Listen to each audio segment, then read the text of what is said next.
이 시각 정치권 이슈 살펴보겠습니다. 더불어민주당이 이틀 전 검찰에 이재명 대통령과 관련한 재판의 공소 취소를 공식 촉구했습니다. 오늘 국민의힘 장동혁 대표가 이를 강하게 비판했는데요. 장 대표는 죄를 없애는 가장 쉽고 확실한 방법을 택했다고 주장했습니다.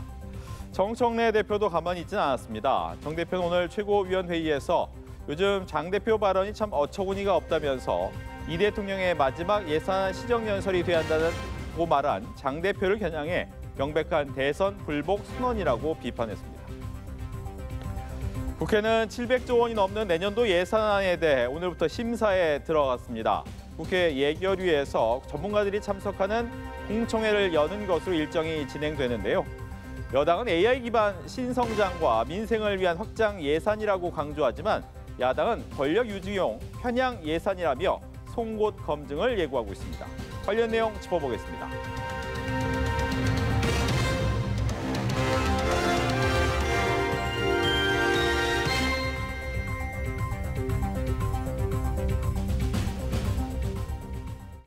네, 관련 내용 더불어민주당 김현정 의원, 국민의힘 강승규 의원 두 분과 함께하겠습니다. 안녕하십니까? 안녕하세요. 어서 오십시오. 안녕하세요.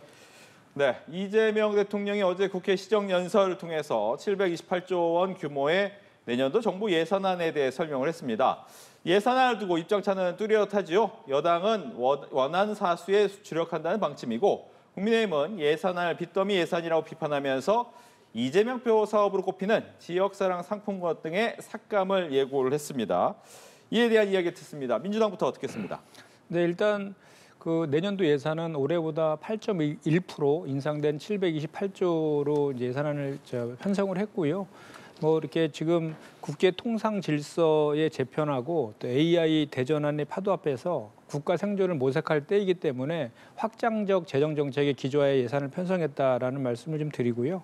그리고 이제 뭐 저율이라든지 또는 저성장 이런 거 지출 그 포함해서 역대 최대 규모의 또 27조를 또 지출을 또 삭감도 했거든요. 그래서 미래 먹거리 AI라는 미래 먹거리 성장 동력에 대한 예산을 많이 편성한과 아울러서 또 건정 재정의 기조도 같이 이제 감안해서 짠 예산안이라고 생각을 하고 이번에 이제 이번 예산안의 그 시정연설의 제목이 AI 시대를 여는 첫 예산 이렇게 적혀 있을 정도로 28번을 언급하셨어요. AI에 관련해서. 그만큼 이제 AI에 대한 그 중요성을 되게 이제 그 강조도 하셨고 그것을 또 예산에도 편성도 했었는데 그것은 이제 뭐 우리 시정연설에서 얘기했지만 이제 박정희 시대 때의 그 산업화 시대의 고속도로를 놓고 또 김대중 때 정부화 시대의 고속도로를 놨는데 이제는 AI 시대에 고속도로를 놔야 된다라고 한 것이어서 올해 이제 그 AI 예산보다 3배가 늘어난 10조 1,000억의 예산을 지금 편성했다라는 말씀을 드리고 또 그리고 이제 그 지난 윤석열 정부 때 R&D 예산을 대폭 삭감했잖아요. 그 R&D 예산도 이제 미래의 먹거리들을 만들기 위해서 아주 중요한 거 아닙니까? 그래서 35조 3천억의 R&D 예산도 이제 편성을 해서 우리 대한민국의 이제 새로운 이제 그 미래 먹거리로 AI의 시대를 그 선도하겠다라는 것을 명확히 한 예산안이다라고 평가하고 싶고요. 또 그 외에도 이제 뭐 취약계층이라든지 또는 그 생애 주기별 맞춤형 그 예산이라든지 또는 그 국민의 생명과 안전과 관련된 예산 그리고 균형 발전, 지역 균형 발전 관련된 예산들도 골고루 편성한 예산이다라고 말씀드립니다. 네. 728조 규모의 예산안에 대해서 국민의힘은 어떻게 들으셨는지요? 저는 양두구육의 예산이다 이렇게 평가합니다. 양의 머리를 내세웠지만 실제 파는 것은 계곡이다. AI 예산을 내세웠지만 실제 내용은 포퓰리즘 예산이고 빚더미 예산입니다. AI 예산으로 10조 원을 편성을 했습니다. 그러나 올해 소비 쿠폰으로 뿌린 돈만 해도 13조인데 내년에도 이런 뭐 소비 쿠폰에서 다양한 퍼주기식 예산으로 26조 원을 편성을 했습니다. 결과적으로 올해보다 8.1%나 국가 부채를 대폭 늘려서 빚더미로 퍼주겠다는 것입니다. 내년이 지방선거가 있지 않습니까? 그런데 지방선거를 앞두고 지방 예산을 50%나 늘렸습니다. 이것은 그만큼 또 선심성 각종 그 퍼주기 예산에 편성한 것이기 때문에 실제로는 미래 투자 AI를 내세웠지만 내용적으로는 빚과 그리고 또 퍼주기 예산으로 꽉 차 있다. 저는 그렇게 평가하고 싶습니다. 네, 지방선거를 위한 예산 아니냐? 네.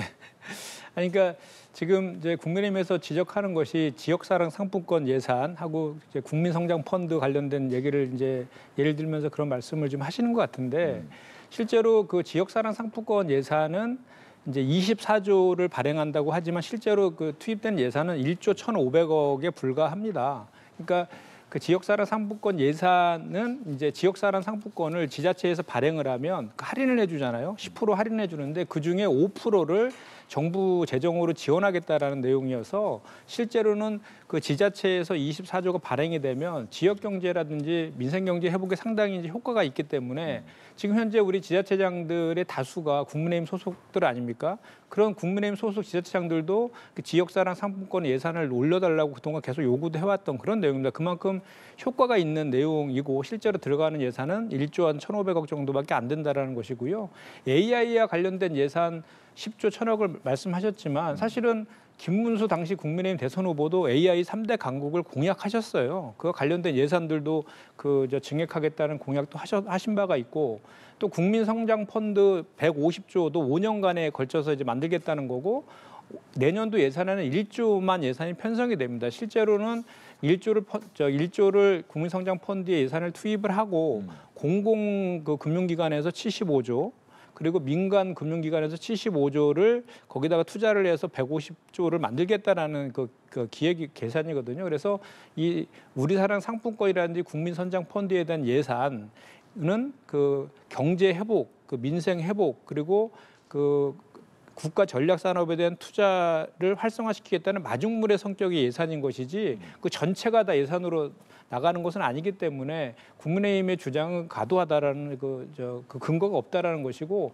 또 마찬가지로 국민성장펀드와 같은 민간 합동펀드 100조 조성도 그 국민의힘 그 김문수 대선 후보의 공약이기도 했습니다. 그래서 사실은 이번 예산안의 내용들을 보면은 국민의힘의 지난 대선 때 공약했던 내용들과 거의 비슷한 내용도 상당히 많거든요. 근데 지금 와서는 이렇게 포퓰리즘이라고 주장하는 것은 좀 앞뒤가 안 맞는다. 이렇게 정부가 재정을 계획을 할 때는 수입과 지출의 균형을 좀 맞춰야 됩니다. 건전 재정을 하는 것이 정부 재정 운영의 원칙인데요. 문재인 정부 때 거의 재정이 10%씩 늘어가지고 1,000조 원의 국가 부채를 지금 해서 현재 지금 130조 원이 넘는 1,300조 원이 넘는 국가 부채를 안고 있습니다. 지금 그 재정 당국 등의 추계에 의하면 재정 수입보다 지출이 계속 늘어나서 4년 뒤에는 총 재정 지출이 830조 원을 넘을 것으로 이렇게 예측합니다. 국가 부채가 어느 정도가 될지 가늠하기 어려울 정도이고요.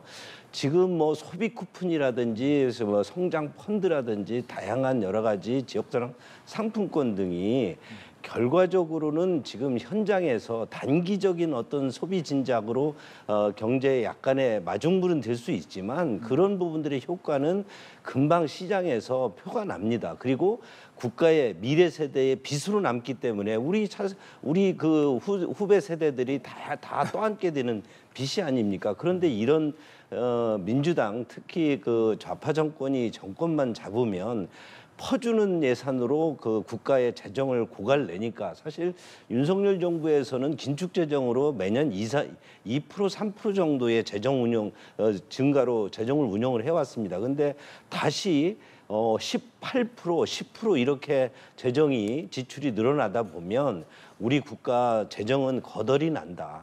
지금 실제적으로 뭐 주가가 좀 높다고 그러지만 실물 경제는 아주 안 좋습니다. 그 폐업 제조업 같은 경우 폐업 수가 사상 최대로 늘어나고 다양한 부분에서 실물 경제가 지금 망가지고 있는데 이렇게 포퓰리즘 예산으로 내년도 재정을 또 운용하겠다고 하니 걱정이 앞서는 것이죠. 근데 이제 국민의힘에서는 이제 건전 재정을 계속 강조하시잖아요.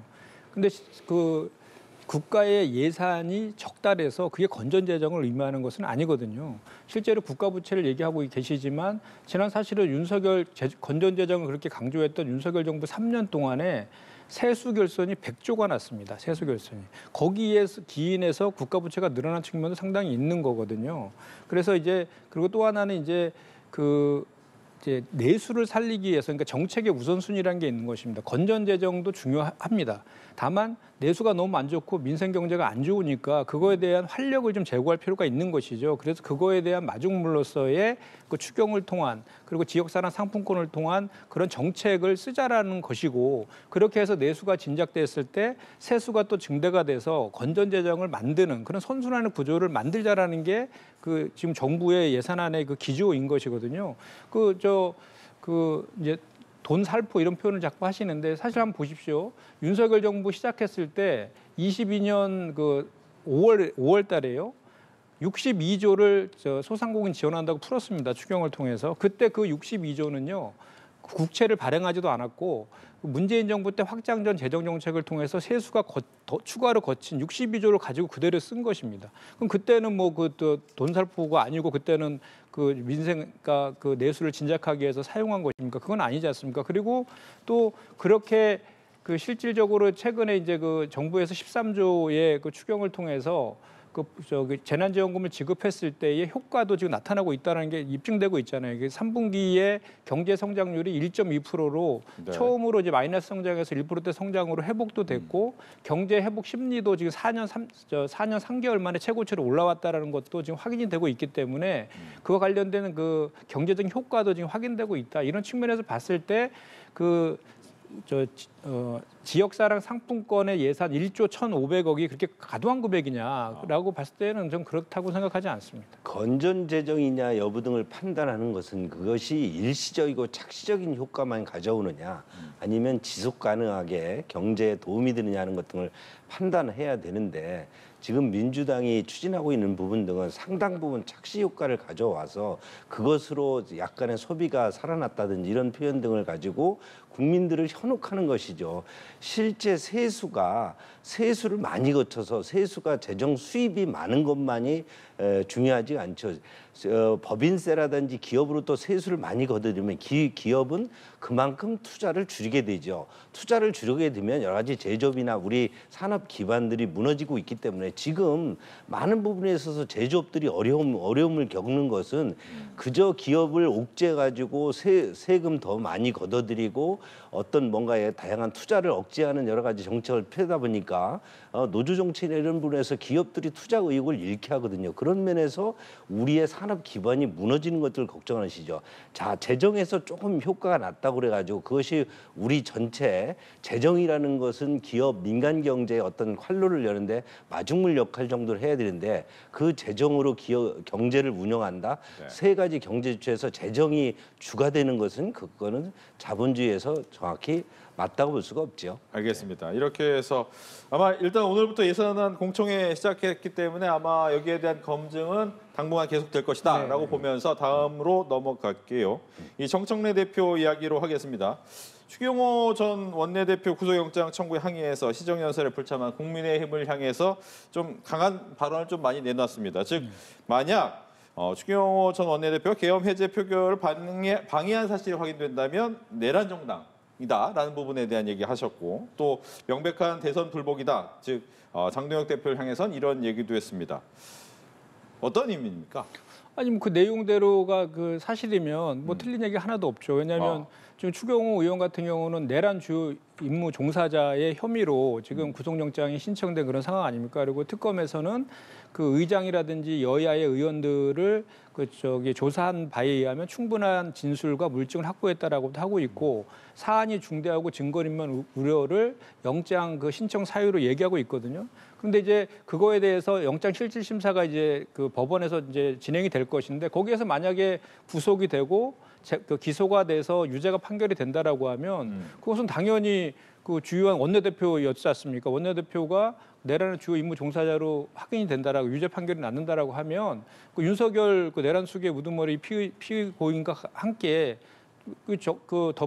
국민의힘에서 내란에 동조했다는 것은 명확해지는 거 아닙니까? 그럼 당연히 그것은 이원 정당 해산의 사유가 된다라는 것이고 또 이제 장동혁 대표께서 그 의총 통해 가지고 어제 이제 시정연설 보이콧하면서 뭐 이재명 대통령에 대해서 전쟁을 선포한다, 뭐 끌어내려야 한다, 이번이 마지막 시정연설이다 이렇게 발언하는 것은 이건 정말 너무 도가 지나치다라고 생각을 하지 않을 수가 없습니다. 이거는 뭐 발언이 아니라 거의 배설 수준인데 이거에 대해서 어떤 국민이 정말 공감하겠습니까? 어제 그 보이콧하면서 자유민주주의라는 그 저기 근조하고 뭐 그 피켓을 만들어서 시위하시던데 민주주의를 그렇게 유린하고 헌정을 유린하고 그 국정을 농단해 갖고 파면된 윤석열이 그 불법 계엄 일으켰다 한마디도 못하면서 지금 무슨 민주주의를 수호하자고 저렇게 그 저기 피켓을 하는 그 자체에 대해서 국민들이 누가 동조를 하겠습니까? 그리고 대통령을 지금 어떻게 끌어내린다는 겁니까 대체? 뭐 탄핵하겠다는 겁니까?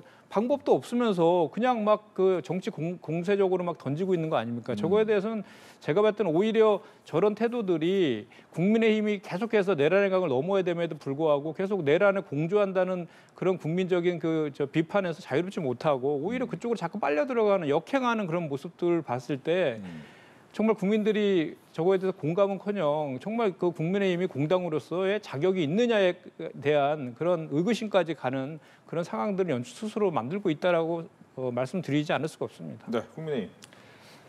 대통령이 비상계엄을 그 선포했는데 여당의 원내 대표가 의원총회를 열은 것에 대해서 그것이 내란 동주범이다 이렇게 규정을 짓는 이 민주당의 그 법 해석은 그야말로 일당 독재의 자기 도치적 그 법 심판이지요.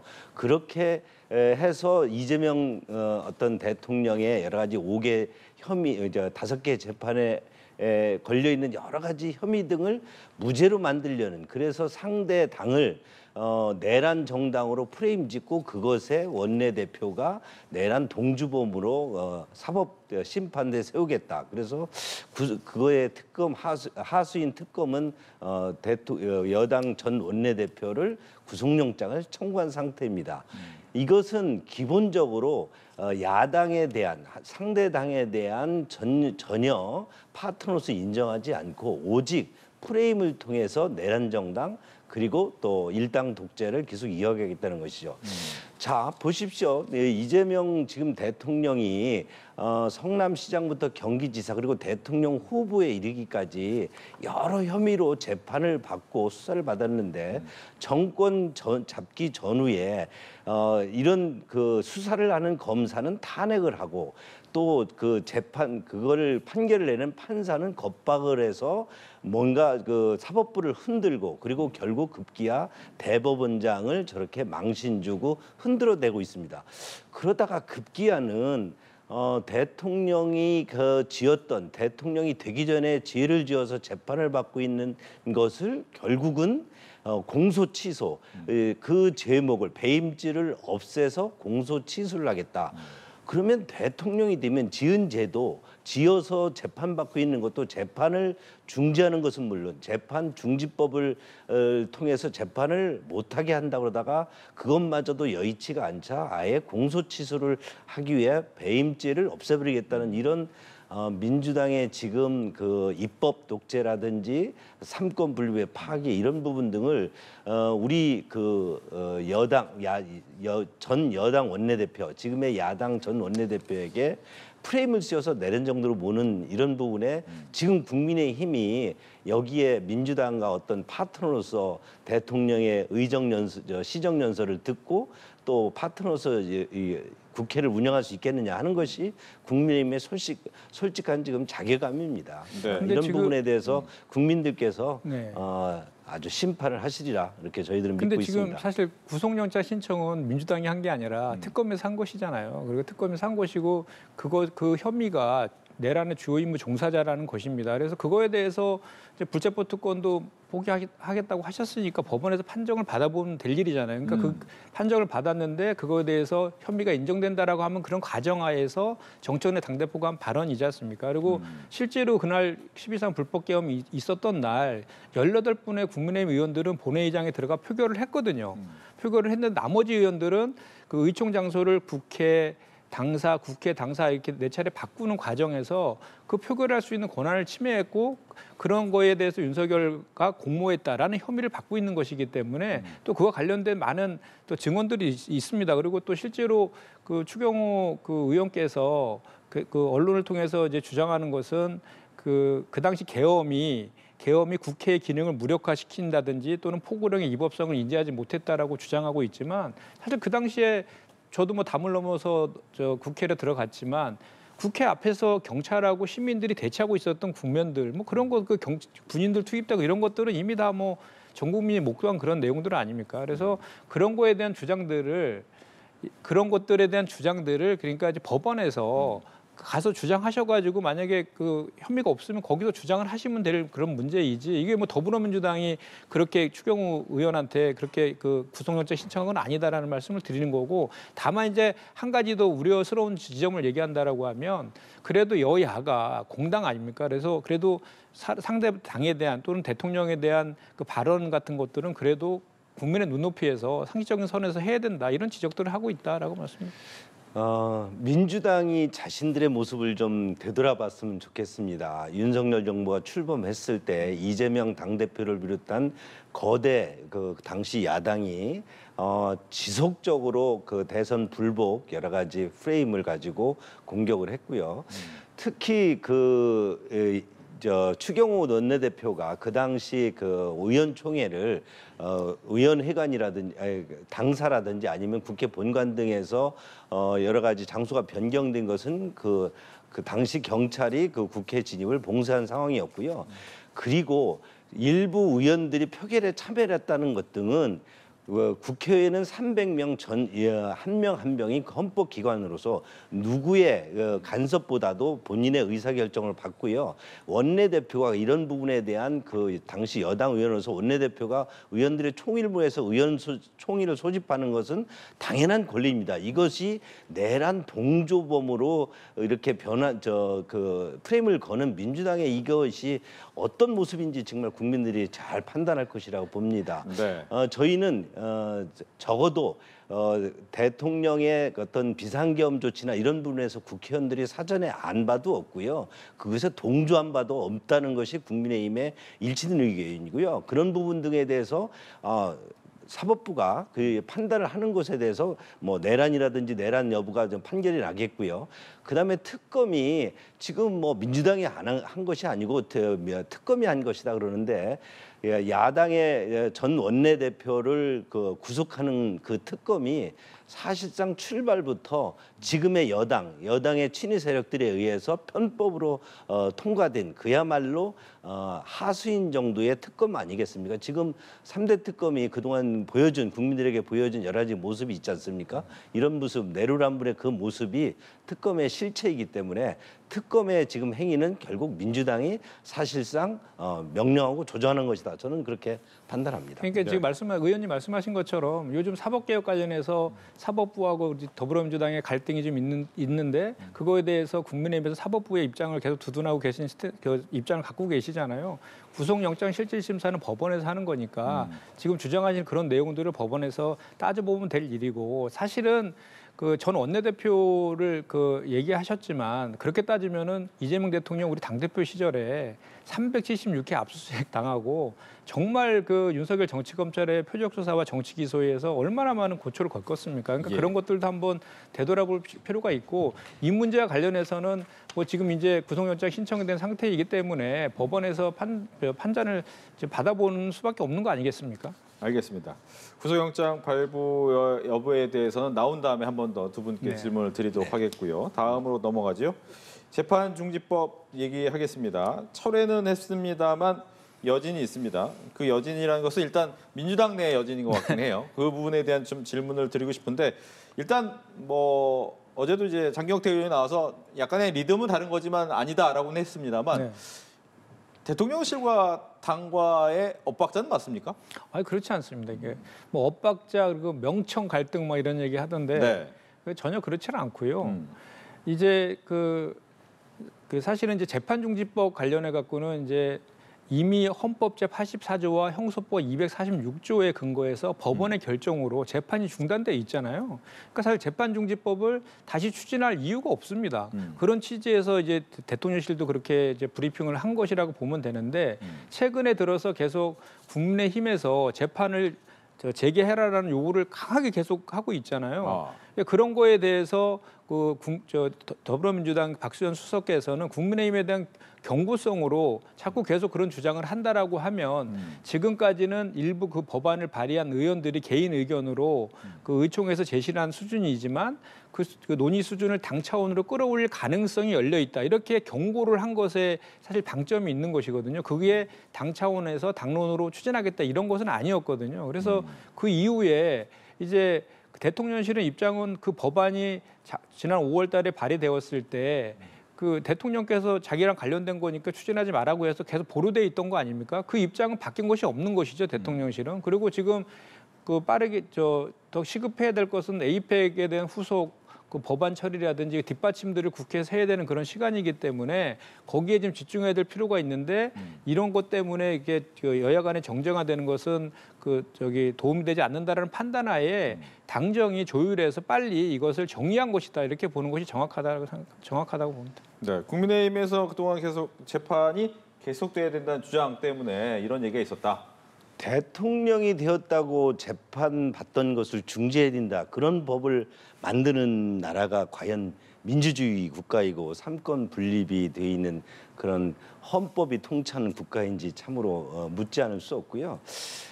그 민주당이 지금 재판중지법을 추진했다 중지하고 하는 부분들에 대해서 전혀 설득력이 없는 것이 민주당은 그동안 헌법 제84조에 의해서 대통령이 그 내란죄 위헌죄를 제외하고는 그 소추되지 않는다. 그 소추되지 않는 것이 기소되지 않는 것만이 아니라 재판까지 중지된다고 늘 주장해 왔습니다. 그렇기 때문에 재판중지법이라는 것은 상상할 수도 없는 것입니다. 그런 주장에 따르면. 그런데 재헌 그 국회 등에서 이런 헌법을 만들 때 여러 문건 등을 다 헌법학자들이 들여다봐도 소추의 의미가 기소를 의미하는 것이 진행 중인 재판까지 중지한다는 의미는 아니라는 것이 대부분의 중론입니다. 이런 부분 등이 다양한 헌법학자들의 의견 또 국민들의 의견 등이 두려웠던 거겠죠. 언젠가 이 재판은 다시 진행될 수밖에 없다는 것이 민주당의 두려움이었을 것이고 이를 원초적으로 막아내서 결국은 재판중지법을 해야 되겠다 이렇게 꼼수를 냈을 텐데 사실 그 꼼수를 내면서도 용산과 우리 민주당이 당이 의견 일치가 안 됐는지 또 정말 그야말로 명청 갈등에 의해서인 것인지 서로 계산법이 달랐습니다.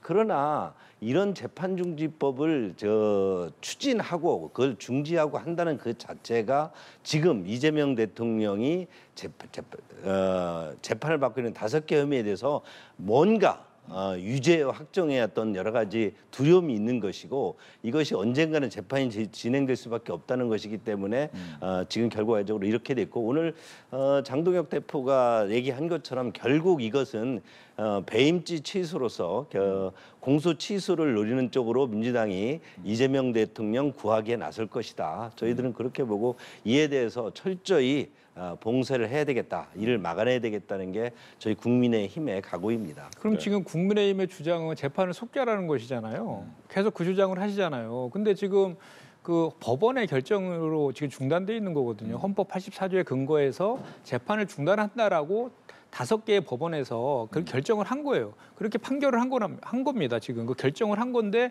그거에 대해서 국민의힘에서 자꾸 지금 그 강 의원님처럼 당 대표부터 해가지고 재판을 다시 속개하라고 계속 주장하고 있잖아요. 그러다 보니까 그 법안을 만든 의원이 그런 주장이 나왔던 것이다라는 거고. 그래 당연하게 재판은 중단된 거기 때문에 그 법을 추진할 필요가 없다라는 거로 당정 조율을 통해서 다시 정리를 했다라는 말씀을 제가 드리는 겁니다. 그래서 그 주장도 지금 그 국민의힘에서는 이제 그만 좀 하셨으면 좋겠다 이 말씀드립니다. 이번에 국정감사에서 고등법원장이 증언한 것처럼 법원이 언제든지 재판을 재개할 수 있는 부분이기 때문에 이런 부분에 대한 두려움이 민주당이 지금 계속 가지고 있고 저희들은 지금 재판부의 재판 중지가 무슨 뭐 법적인 헌법적인 그런 권리가 아니라 민주당의 사법부 흔들기 등에 의해서 잠시 중단된 것인 만큼 어떤 사법 정의의 실현을 위해서도 대통령이라도 하더라도 죄은지가 있다면 재판을 받아야 되고 또 그런 판결 통해서 죄를 속죄를 해야 된다. 그것이 저희 국민의힘의 일관된 주장이고 그런 측면에서 유일한 방법은 사법 정의가 실현되는 방법은 재판을 재개하는 것이다. 저희들은 그렇게 이해하고 있습니다. 그러면 예. 여기서 같이 질문 드릴게. 네. 공소 취소를 이제 검찰에 요구했잖아요. 네. 이 부분하고 같이 한번 또 얘기를 해주시죠. 왜 이 부분이 필요한가? 그러니까 지금 그 얼마 전 대장동 1심 판결이 있었잖아요. 거기에 그 판결문 안에 성남시장과 대장동 일당 등 간의 유착 관계는 없어 보인다라고 명확하게 그 설치가 되어 있어요. 그렇다라고 하면 이재명 그 대통령 성남시장 이재명 대통령 아닙니까? 그럼 이재명 대통령에 대한 그 기소는 잘못됐다라는 걸로 기결될 수밖에 없기 때문에 공소를 취소해야 된다라는 주장을 이제 우리 민주당의 의원들이 하고 계시는 거죠. 그러니까 우리 당론으로 뭐 하고 있는 그런 측면은 아니고 그런데 이제 그것도 지금 그 대장동 재판과 관련해서는 이재명 그 대통령하고 정진상 실장은 별도로 지금 그 재판이 지금 진행 중에 있어요. 그 중에 이제 그 이재명 대통령은 재판이 중단돼 있는 거고 정진상 실장은 재판이 진행 중에 있는 것이거든요.